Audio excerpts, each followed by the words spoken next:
வெறும் 400 பேர் ஒரு மிகப்பெரிய இராணுவத்தையே முறியடித்த கதை உங்களுக்கு தெரியுமா? இது சாதாரண போர் கதை இல்லை. இது தைரியம், புத்திசாலித்தனம் மற்றும் தேவனை நம்பிய விசுவாசத்தின் கதை. தாவீதும் அவருடைய வீரர்களும் போருக்கு போய் திரும்பி வந்தபோது அவர்களுக்கு முன் காத்திருந்தது ஒரு பேரழிவு. சிக்லாக் நகரம் முழுவதும் எரிந்து கொண்டிருந்தது. அமாலேக்கியர் படை நகரத்தை தாக்கி பெண்கள், குழந்தைகள், செல்வங்கள் எல்லாவற்றையும் கைதியாக எடுத்துச் சென்றிருந்தார்கள்.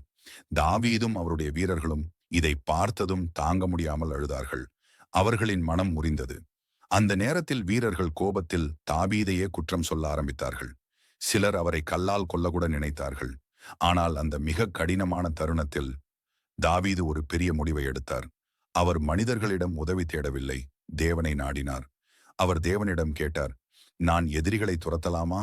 என் மக்களையும் குடும்பத்தையும் மீட்க முடியுமா? தேவன் பதில் கொடுத்தார், துரத்து, நீ கண்டிப்பாக மீட்டுக் கொள்வாய். இந்த வார்த்தை தாவீதுக்கு புதிய தைரியம் கொடுத்தது. தாவீது 600 வீரர்களுடன் கிளம்பினார். ஆனால் பாதையில் 200 பேர் களைப்பால் தங்கிவிட்டார்கள். இப்போது அவரிடம் இருந்தது 400 வீரர்கள் மட்டுமே. அவர்கள் எதிரிகளை தேடி சென்றபோது வழியில் ஒரு எகிப்திய அடிமையை கண்டுபிடித்தார்கள். அவர் அமாலேக்கியர் கேம்ப் எங்கிருக்கிறது என்று காட்டினார். அமாலேக்கியர் படை கொள்ளையடித்த மகிழ்ச்சியில் சாப்பிட்டு குடித்து கொண்டாடி கொண்டிருந்தார்கள். அந்த நேரத்தில் தாவீது திடீர் தாக்குதல் செய்தார். அந்த போர்க்காலை முதல் அடுத்த நாள் மாலை வரை நடந்தது.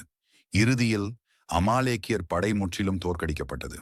மிக அதிசயமான விஷயம் என்ன தெரியுமா? ஒரு பெண்ணும் ஒரு குழந்தையும் ஒரு மனிதரும் கூட இழக்கப்படவில்லை. தாவீது தனது மனைவிகளையும் அவருடைய ஜனங்களையும் அனைத்து செல்வங்களையும் மீட்டார். மேலும் அவர் ஒரு உண்மையான தலைவராக போரில் கலந்து கொள்ளாத வீரர்களுக்கும் சமபங்கு கொடுத்தார். இவ்விதமாக தேவன் வெறும் 400 பேரை கொண்டு ஒரு மிகப்பெரிய இராணுவத்தையே முறியடிக்க செய்தார்.